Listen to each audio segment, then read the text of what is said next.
Hello everyone, welcome to my channel. আজকের এই ভিডিওতে তোমাদের সঙ্গে আলোচনা করব মিনিস্ট্রি অফ রেলওয়ে মানে রেলওয়ের তরফ থেকে প্রকাশিত নতুন একটি রিক্রুটমেন্ট নোটিফিকেশন নিয়ে। তো এখানে তোমাদের নোটিফিকেশনটি তোমরা দেখতে পাচ্ছ স্ক্রিনের মধ্যে, সমস্ত ডিটেলস নিয়ে আলোচনা করব। এখানে তোমরা দেখতে পাচ্ছ টোটাল কিন্তু এই যে নোটিফিকেশনটি রয়েছে সেটা কিন্তু 109 পেজের একটি নোটিফিকেশন। এটি তোমরা আমার টেলিগ্রাম চ্যানেলে পেয়ে যাবে।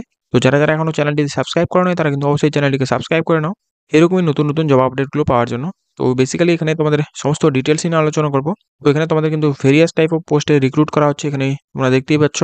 তো প্রথমে বেসিক্যালি তোমাদের যে ইম্পর্টেন্ট ডেটস অ্যান্ড টাইম রয়েছে সেগুলো দেওয়া রয়েছে। ডেট অফ পাবলিকেশন দেখতে পাচ্ছ 6/1/2025 অ্যান্ড তোমাদের ওপেনিং যে রয়েছে বা অনলাইন রেজিস্ট্রেশনের যে ডেটটা রয়েছে সেটা তোমরা দেখতে পাচ্ছ 7/1 থেকে চালু হয়ে গেছে অ্যান্ড ক্লোজিং ডেট অ্যান্ড যে লাস্ট ডেট অফ অ্যাপ্লিকেশন রয়েছে সেটা তোমরা দেখতে পাচ্ছ 6/2/2025। মানে তোমাদের 1 মাস সময় রয়েছে হাতে।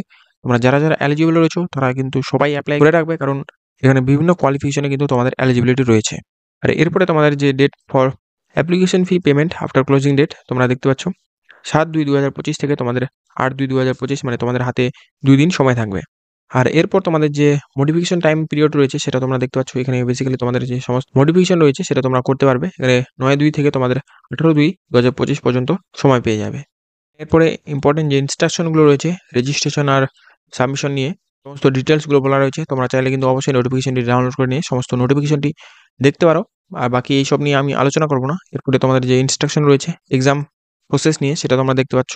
এরপরে এখানে জেনারেল ইনস্ট্রাকশনগুলো রয়েছে। তো জেনারেল ইনস্ট্রাকশনগুলো তোমরা অবশ্যই চাইলে কিন্তু দেখতে পারো। তো ভ্যাকেন্সি ডিটেলসগুলো দেখার জন্য আমাদেরকে অ্যানেক্সর 1 দেখতে হবে। সেখানে সমস্ত যে pay, minimum age and maximum age রয়েছে, কোয়ালিফিকেশন রয়েছে, মেডিকেল স্ট্যান্ডার্ড সমস্ত কিছু বলা রয়েছে। আর অ্যানেক্সার বিতে তোমরা সমস্ত রিজার্ভেশন বা পোস্টের যে ডিটেলসগুলো সেগুলো দেখতে পেয়ে যাবে। তো এরপরে 3 নম্বরে তোমরা দেখতে পাচ্ছ মেডিকেল স্ট্যান্ডার্ডগুলো দেওয়া রয়েছে প্রত্যেকটি পোস্টের ক্ষেত্রে। এখানে মেডিকেল স্ট্যান্ডার্ডগুলো তোমরা দেখে নিতে পারো।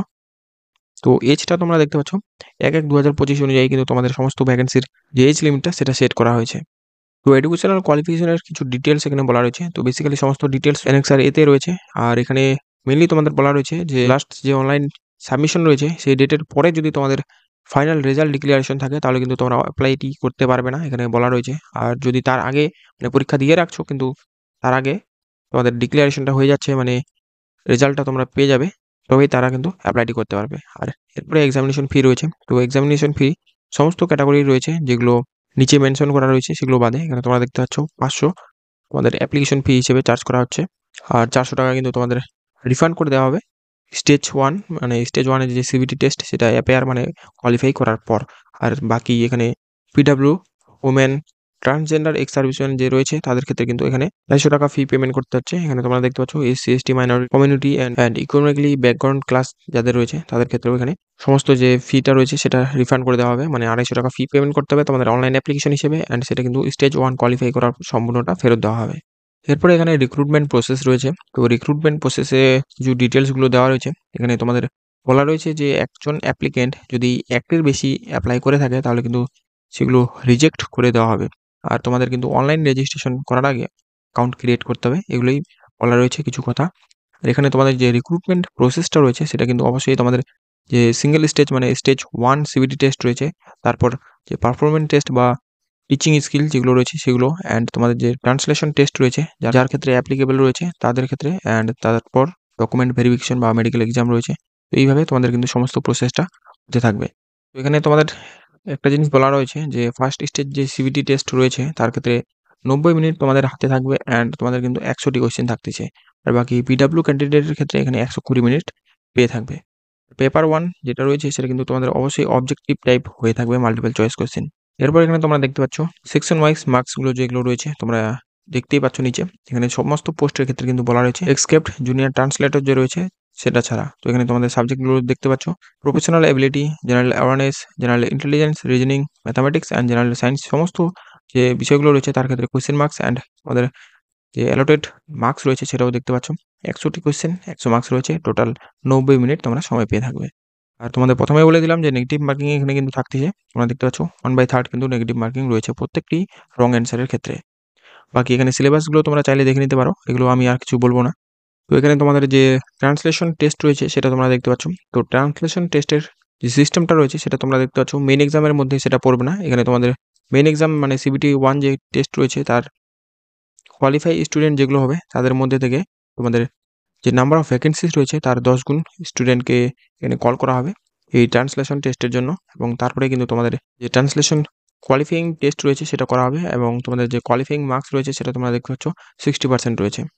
এরপর এখানে বলা রয়েছে যে merit list of junior translator, তো এটা বেস্ট করছে তোমাদের সিবিটি টেস্ট অ্যালোন, অ্যান্ড যারা যারা কোয়ালিফাই করতে পারবে না ট্রান্সলেশন টেস্ট রয়েছে উইথ 60% মার্কস তাদের কিন্তু ডিসকোয়ালিফাই করে দেওয়া হবে। তো ফাইনালি আমরা এনএক্সআর এতে চলে আসছি। তো এখানে তোমাদের সমস্ত পোস্ট প্যারামিটারগুলো দেওয়া রয়েছে। এখানে ফার্স্ট পোস্ট যেটা রয়েছে তোমরা দেখতে পাবে পোস্ট গ্রাজুয়েট টিচার। তো এই যে পোস্ট গ্রাজুয়েট টিচার্স রয়েছে কমার্স, তো এর ক্ষেত্রে পে স্কেল তোমরা দেখতে পাচ্ছ এখানে পে লেভেলটা দেওয়া রয়েছে 8, অ্যান্ড তোমাদের পে করা হবে 47,600, অ্যান্ড তোমাদের মেডিকেল স্ট্যান্ডার্ড C2 রয়েছে, অ্যান্ড মিনিমাম যে এজ 18 অ্যান্ড ম্যাক্সিমাম 48। এইভাবে তোমাদের যে সুইটেবিলিটি রয়েছে পিডব্লিউ ক্যান্ডিডেটদের জন্য সেটাও এখানে দেওয়া রয়েছে, অ্যান্ড মিনিমাম যে কোয়ালিফিকেশনগুলো তোমরা দেখতে পাচ্ছ এই গ্র্যাজুয়েট টিচার মানে পোস্ট গ্র্যাজুয়েট টিচারের ক্ষেত্রে এখানে তোমাদের কিন্তু মাস্টার ডিগ্রিটা চাওয়া হয়েছে, অ্যান্ড 50% তোমাদের অ্যাগ্রিগেট মার্কস চাওয়া হয়েছে। তো যাই হোক, এখানে তোমাদের সমস্ত যে হায়ার কোয়ালিফিকেশনগুলো সেগুলো বলা রয়েছে। তো লোয়ার কোয়ালিফিকেশন যেগুলো রয়েছে সেগুলো আমি তোমাদের সঙ্গে আলোচনা করব। তো বেসিক্যালি তোমাদের যে সমস্ত পোস্টগুলো রয়েছে সেগুলো তোমরা দেখতে পাবে টিচার পোস্টের ক্ষেত্রে, অ্যান্ড যে নন টিচিং পোস্টগুলো রয়েছে সেগুলো পরবর্তীতে রয়েছে। এখানে তোমাদের যে টিচিং পোস্টগুলো রয়েছে ট্রেন্ড গ্র্যাজুয়েট টিচার, তো এগুলোর ক্ষেত্রে তোমাদের পে স্কেলটা প্রায় অনেক বেশি রয়েছে, অ্যান্ড তোমাদের যে মেডিকেল স্ট্যান্ডার্ড রয়েছে সেগুলো কিন্তু বেশ ভালোই রয়েছে। যাই হোক, এখানে তোমাদের যে সমস্ত ডিটেলস রয়েছে অ্যান্ড মিনিমাম কোয়ালিফিকেশন সেগুলো তোমরা দেখতে পেয়ে যাচ্ছ। এখানে তোমাদের গ্র্যাজুয়েট চাওয়া হয়েছে ইন পিসিবি মানে physics chemistry and biology, and অবশ্যই তোমাদের এর সঙ্গে 2 ইয়ার্সের যে ডিপ্লোমা রয়েছে ইন এলিমেন্টারি এডুকেশন, তো এটা কিন্তু তোমাদের থাকতে হবে, অথবা তোমাদের বাই ডিফল্ট আদার্স অপশনগুলো যে রয়েছে সেগুলো তোমাদের এখানে দেওয়া রয়েছে। তোমাদের যেটা সুইটেবল রয়েছে বা যেটা তোমাদের কোয়ালিফিকেশন রয়েছে সেটা তোমরা এখানে দেখতে পারো। এখানে 12 স্ট্যান্ডার্ড যদি থেকে থাকে তার ক্ষেত্রে কিন্তু অ্যাটলিস্ট 50% তোমাদের মার্কস লাগবে, আর এর সঙ্গে 4 ইয়ার্সের বিএ যেটা রয়েছে মানে বর্তমানে যেটা হয় বিএ বা বিএসসি, এই সমস্ত এডুকেশনগুলো তোমাদের থাকতে হবে। ট্রেন্ড গ্র্যাজুয়েট টিচার, তো এটা হোম সায়েন্সের ক্ষেত্রে এখানে ফিমেল ক্যান্ডিডেট নেওয়া হচ্ছে। তো এরপরে তোমাদের যে পোস্টটি রয়েছে সেটাও কিন্তু টিচারের পোস্ট, এখানে তোমাদের হিন্দি রয়েছে ফিমেল ক্যান্ডিডেট। এখানে তোমাদের পে লেভেল অ্যান্ড পে তোমরা দেখতে পেয়ে যাচ্ছ, and medical standard minimum age maximum age. এখানে তোমাদের পিডব্লিউদের ক্ষেত্রে সমস্ত ডিটেলসগুলো দেওয়া রয়েছে, অ্যান্ড মিনিমাম কোয়ালিফিকেশন এখানে দেখতে পাচ্ছ গ্র্যাজুয়েট তোমাদের থাকতে হবে a recognised university with diploma home science. তো এখানে তোমাদের হোম সায়েন্স নিয়ে কিন্তু তোমাদের ডিপ্লোমা কমপ্লিট থাকতে হবে, অথবা তোমাদের যদি সেটা না থাকে তাহলে BSc home science with degree and diploma in training and education. এখানে প্রাইমারি রেলওয়ে টিচারের ক্ষেত্রে তোমরা দেখতে পাচ্ছ পে লেভেল অ্যান্ড তোমাদের পে করা হবে 35,000-এর উপরে, অ্যান্ড মেডিকেল স্ট্যান্ডার্ড এজ দেওয়া রয়েছে, অ্যান্ড মিনিমাম এডুকেশন এখানে তোমাদের 12 পাস চাওয়া হয়েছে বা এর সমান তোমাদের কোয়ালিফিকেশন থাকতে হবে উইথ মিনিমাম 50% মার্কস তোমাদের চাওয়া হয়েছে। এর সঙ্গে কিন্তু তোমাদের 2 ইয়ার্সের যে ডিপ্লোমা রয়েছে সেটা কিন্তু থাকতে হবে, মানে এলিমেন্টারি এডুকেশন যেটা রয়েছে সেটা কিন্তু তোমাদের এখানে অবশ্যই প্রত্যেকটি টিচিং পোস্টের জন্য গুরুত্বপূর্ণ।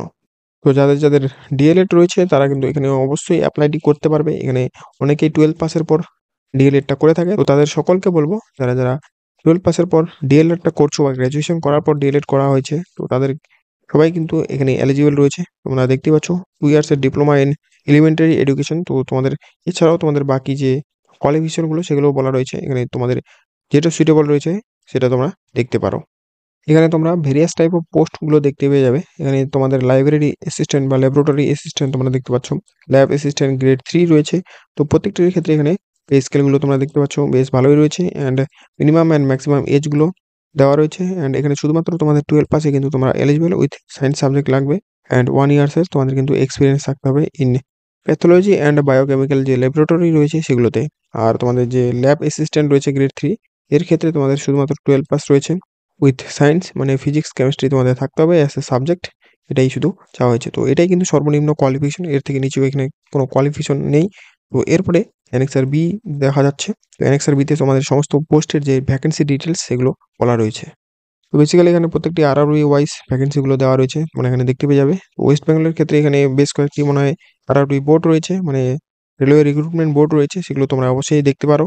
তো এখানে তোমরা দেখতে পাচ্ছ ওয়েস্ট বেঙ্গলের কাছাকাছি যেটা রয়েছে গুয়াহাটি, তো গুয়াহাটির ক্ষেত্রে এখানে তোমাদের সমস্ত পোস্টের নেমগুলো তোমরা দেখতে পেয়ে যাচ্ছ, অ্যান্ড লেভেল অ্যান্ড তোমাদের যে নাম্বার অফ ভ্যাকেন্সিস রয়েছে মানে রিজার্ভেশন ডিটেলসগুলো সেগুলো তোমরা এখানে পরপর দেখতে পেয়ে যাবে। রেগুলার অ্যান্ড ব্যাকলগ সমস্ত ধরনের এখানে ভ্যাকেন্সিগুলো টোটাল ডিটেলস বাই ডিটেলস বলা রয়েছে।